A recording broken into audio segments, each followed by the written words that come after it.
Are you a citizen of the United States? Are you in this country with or without permission? What happens if you go to jail? You're facing up to a year in jail because of the high blow. So you're facing up to a year in jail and or a $4,000 fine. We're going to do probable cause. You have the right to remain silent. Anything you say can or will be used against you. Wait a second. Brian or Ramiro? Brian. Brian Martinez. We're going to do probable cause. You have the right to remain silent. Anything you say can or will be used against you. You have the right to have an attorney present. If you cannot afford one will be appointed to you, sir. Okay. On August 12th, 2024, at a little bit after midnight, officers were dispatched to a Jack in the Box regarding a verbal disturbance. They conducted a traffic stop on a vehicle matching the description on the call, as well as for the vehicle failing to maintain a single lane with a vehicle following the suspect vehicle and another vehicle to its right. So he's failing to maintain a single lane while there's other vehicles around. The defendant was ID'd. You said there was another reason. What was the other one? The Jack in the Box called in regarding a disturbance at the drive-thru. Got it. The driver was identified as the defendant. Officers noticed the third speech, red, watery, bloodshot eyes, poor balance, and an odor of alcohol in his breath. He advised that he was leaving the Jack in the Box due to a disagreement and that he had been drinking and smoking earlier. They conducted the standard field sobriety tests, 6 of 6 for the HGN, 3 of 8 for the walk and turn, 1 of 4 for the one leg stand. Officers are at the DIC. Defendant consented to breath. Levels were 0.235 and 0.239. And then defendant also had a prior DWI arrest out of Tarrant County from 2019. But I don't know that we couldn't determine the disposition of that case. Is this an open case, Mr. Martinez? It's still open, Judge. It's still open. So yes, this is the first.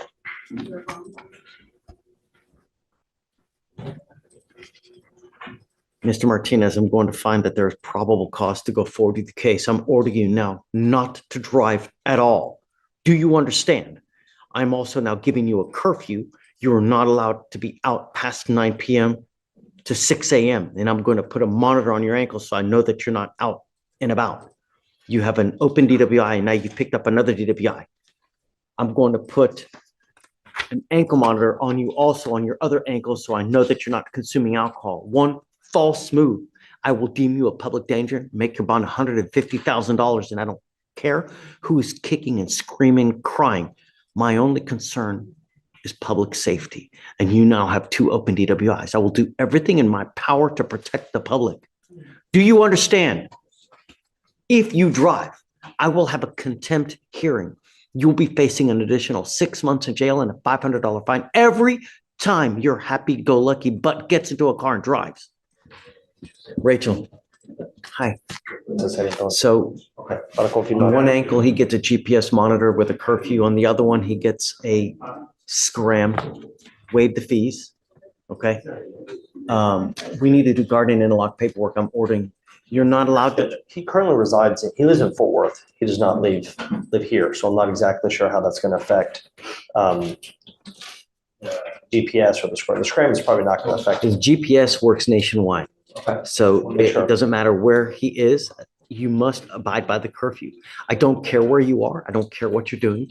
The worst possible thing you can do in this life, Mr. Martinez, is get into our car and drive. And I will know because I can triangulate the scram device with your GPS monitor to see if you are in a car. And I'm telling you now, you get into a car and drive for any reason. I don't care. You cannot justify if there's a burning building and you have to save 50 people. You cannot get into a car and drive, and you will be guaranteed a substantial amount of jail if you drive. Do you understand? I'm not sure how it works in terms of getting those devices, whether they're immediately available or not. Okay. Yeah. We're going to send him down now he can get everything. They'll have it available. Mr. Martinez, heed my warning. Do not use alcohol. Do not use any dope. You understand? You will not get any more warnings from me. Are you a citizen of the United States? Are you in this country with or without permission?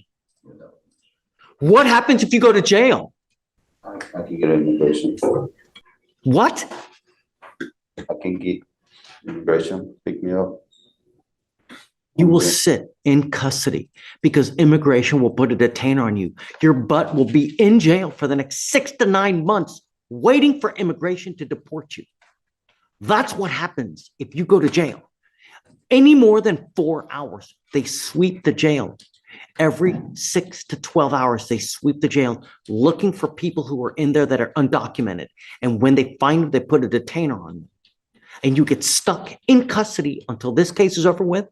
And then once this case is over with, you get shipped to immigration. And then, do you think anything fast happens in immigration? It takes about 9 months just to resolve a hearing in immigration court. And you sit in jail that entire time. You best be on your best behavior. Otherwise, I'm gonna light you up. You understand? All right. Come on up. We'll have you sign all these documents. Marcos, we'll waive his appearance. Appreciate But that. just Thank you. keep a watchful eye. There's no more warnings. Have you read the report? What? No, I went over it just to give him the gist, so we haven't had time to dissect it carefully. But his current situation is this, Judge. Since he was released from jail and he took the TRAS, he has a stable living environment. He's moved in with his sister and his mom. He does have custody of his son. Hold on, if you may, he went to get all of his papers. He's got food stamp. You're high right now, man. Really? And I told him, Judge, he's gonna have to go get his urine tested. If the levels are spiking or anything like that or positive, then he's pretty much down. I'd like a full panel though, because I want to know if he's using K2. And we'll see.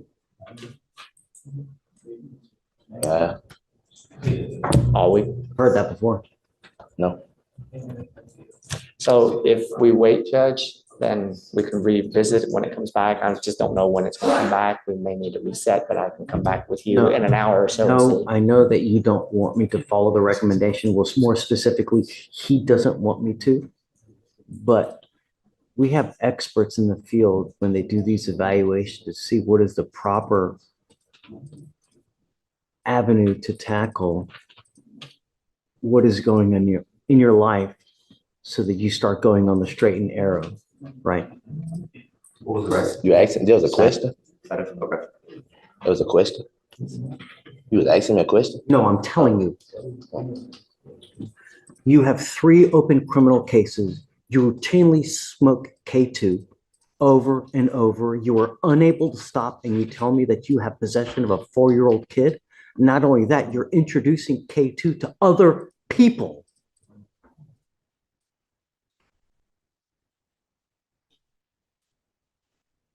Thank you, y'all. Really ain't like that. I got my 4-year-old right now. Just got us some food stamps. Got food stamps in my pocket right now. Yeah, I know.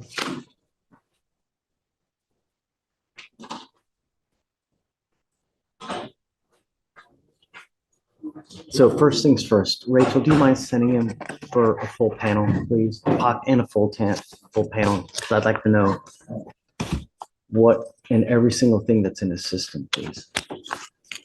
Yeah, not nothing, y'all. Stay away, We Mr. got that for my son. Let's go get you I'm, tested. I'm glad that you do, Yeah, I'm but trying the to do something problem right. is we need to get you off the K2, is what needs to happen. I already out K2. I ain't smoked K2 since last time I got out of jail. I ain't on nothing. I'm not on nothing right now. I'm just trying to go home, man. Sorry? Go home, man. Everybody be thinking I'm doing something bad. All they want you to do is go get your urine tested. Yeah, it's cool. If it I'm backs up ready, everything, then that changes the complexion of everything. So be patient. Test that we have will hopefully show if your system is negative, then I'll pat you on your back, send you on your way. But if you're using, then I'm going to keep you. Because I think that it's important, especially if you have a 4-year-old that you're guiding through life. If you can't even guide yourself, how on earth are you going to guide a 4-year-old and you have an unborn baby on the way as well? How on earth are you going to provide for these kids? They need food, they need clothes, they need love. And if you're constantly smoking K2, how is that going to happen? Got a job. I don't smoke no K2. I got jobs. What Working at job do you labor have? right now. Labor Max staff. What job do you have? Labor Max staff. It's a hiring company. It's a staffing company. It's not a full-time job, but it's a part-time job. I work maybe 3-4 times a week. At your age, you should be working 50 to 60 hours a week to provide for your family. That's what Work at you least should. 6 or 34, what, 30 some hours? Sir, it's not really a conversation. You know, you have your own perceived notions of how things should go. And I'm telling you, the way it's going is not right.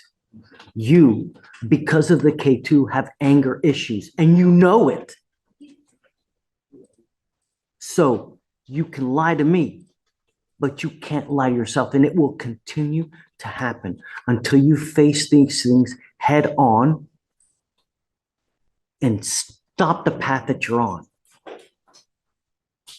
That's it. So Take time, y'all. Takes time. I agree with you. And that's why these things, what we have planned for you, it's not something that happens overnight. It's over the course of 1 to 2 years that I'm going to keep you with me and expect you to do this program with me. I'm giving you a heads up now. It's going to happen. It's not a matter of if, it's when, and it's going to. But the first thing I want to know right now, what, if anything, is in your system? And then I will bring you back and we will go from there.